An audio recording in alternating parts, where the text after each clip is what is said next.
Global সাউথের নেতৃত্ব তার হাতে। রাশিয়া, চীন, আমেরিকা সব দিকেই তার কূটনৈতিক ব্যালেন্স। মিডল ইস্ট ও ইন্দো প্যাসিফিক ইন্ডিয়াতে কি পাওয়ার বানানো, বিশ্বের বিভিন্ন দেশের শুভেচ্ছা বার্তায় তার প্রতি শ্রদ্ধা। তাহলে কি পৃথিবীর রিমোট কন্ট্রোল এখন মোদির হাতে?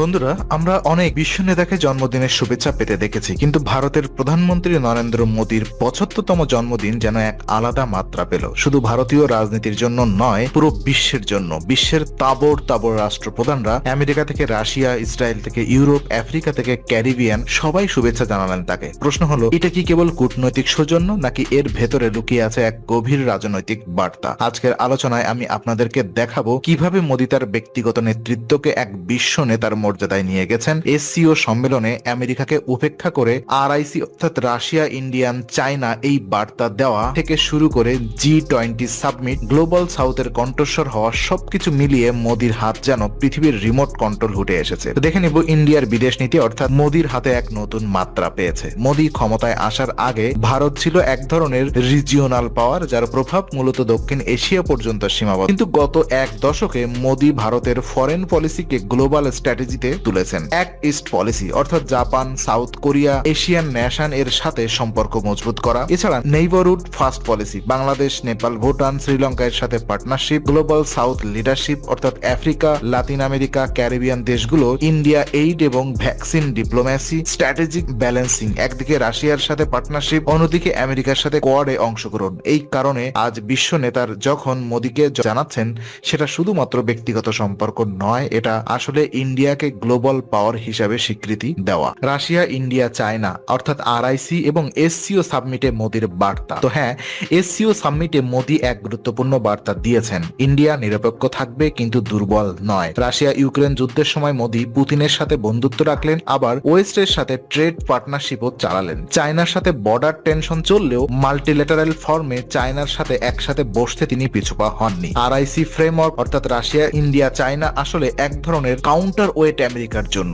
আর এসসিও সামিটে মোদি যখন গ্লোবাল সাউথের উন্নয়ন নিয়ে কথা বলেন, তখন সেটা আমেরিকার চোখে কাটা হয়ে দাঁড়ায়। এটাই হলো ভারতের নতুন অবস্থান। একদিকে ওয়েস্টের বন্ধুত্ব, অন্যদিকে রাশিয়া, চীন ও স্ট্র্যাটেজিক পার্টনার। ডোনাল্ড ট্রাম্প ও পশ্চিম দুনিয়ার বার্তা কি আছে? ডোনাল্ড ট্রাম্প স্পষ্ট ভাষায় মোদিকে বলেছিলেন, happy birthday my friend, you have accomplished so much for India. এটা কেবল ব্যক্তিগত বন্ধুত্বের বার্তা নয়, বরং আমেরিকার রাজনীতিতে মোদির গুরুত্বও বোঝায়। ট্রাম্প যখন আবার ইলেকশন ক্যাম্পেইন চালাচ্ছেন, তখন ইন্ডিয়ান আমেরিকান ভোট বেস তার কাছে গুরুত্বপূর্ণ, আর সেই ভোটারদের কাছে মোদি একজন হিরো ফিগার। এছাড়াও ইসরায়েলের নেতানিয়াহু, ব্রিটেনের প্রধানমন্ত্রী, অস্ট্রেলিয়ার নেতৃত্বে সবার কাছ থেকে এসেছে একই বার্তা, Modi is not just Indian prime minister, he is the global statement. Israel, middle east ও স্ট্র্যাটেজিক ওয়েস্ট এশিয়া পলিসি। হ্যাঁ, ইসরায়েলের পিএম নেতানিয়াহু বলেছেন, we have accomplished a great deal in the friendship between India and Israel. মোদির নেতৃত্বে India Israel সম্পর্ক এক নতুন উচ্চতায় পৌঁছেছে। Defence cooperation, cyber security, technology transfer সবকিছুতেই India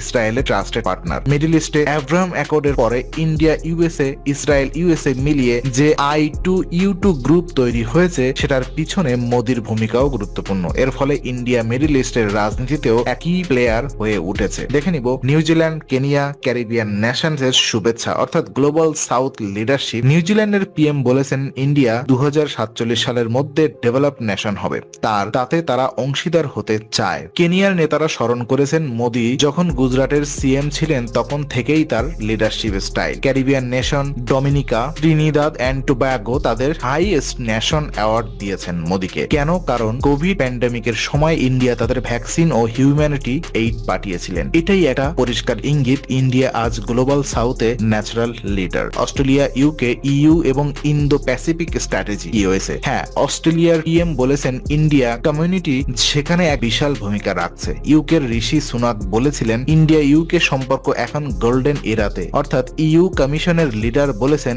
late us build a strong partnership between India and EU. Indo Pacific স্ট্র্যাটেজিতে India আজ এক কর্নার স্টোন, অর্থাৎ Quad, India, USA, Japan, Australia অ্যালায়েন্সের মূল শক্তি হচ্ছে ইন্ডিয়া। এ কারণেই পশ্চিমা দুনিয়া এখন মোদিকে এক অপরিহার্য নেতা হিসেবে দেখছেন। ওদিকে ভুটান, শ্রীলঙ্কা, মায়ানমার অর্থাৎ নেইবারহুড যে ডিপ্লোম্যাসি ডিপ্লোমেসি মোদির রয়েছে, তো সাউথ এশিয়াতে ইন্ডিয়ার ভূমিকা সবসময় সেন্সিটিভ। ভুটান সরাসরি মোদিকে শুভেচ্ছা জানিয়ে বলেছেন, ইন্ডিয়া আমাদের চেয়ে ট্রাস্টেড পার্টনার। শ্রীলঙ্কা যখন ইকোনমিক ক্লাবসের মুখে পড়ে তখন ইন্ডিয়াই ছিল প্রথম দেশ যারা বিলিয়নস অফ ডলার এই দিয়েছিল। মায়ানমার বর্ডারেও ইন্ডিয়ার প্রেজেন্স দিন দিন বাড়ছে। নেইবারহুড ডিপ্লোমেসিতে মোদি দেখিয়ে দিয়েছে ইন্ডিয়া শুধু একটা আঞ্চলিক শক্তি নয়, বরং সিকিউরিটি প্রোভাইডার। ইউরোপ এবং ইতালি রিজিয়ন অথবা Europe and Italy Giorgia Meloni factor. ইতালির পিএম জর্জিয়া মেলোনির সাথে মোদির বন্ধুত্ব আজ ইন্টারন্যাশনাল মিডিয়াতে আলোচিত বিষয়। তিনি মোদিকে the most trusted global leader হিসেবে স্বীকৃতি দিয়েছেন। এছাড়া সাইপ্রাস, ইউরোপ এবং ইউরোপিয়ান ইউনিয়ন কমিশন সবাই মোদিকে শুভেচ্ছা জানিয়ে বলেছেন, ইন্ডিয়ার ভিশনারি লিডারশিপ এখন ইউরোপের জন্য গুরুত্বপূর্ণ। তো সব বার্তা,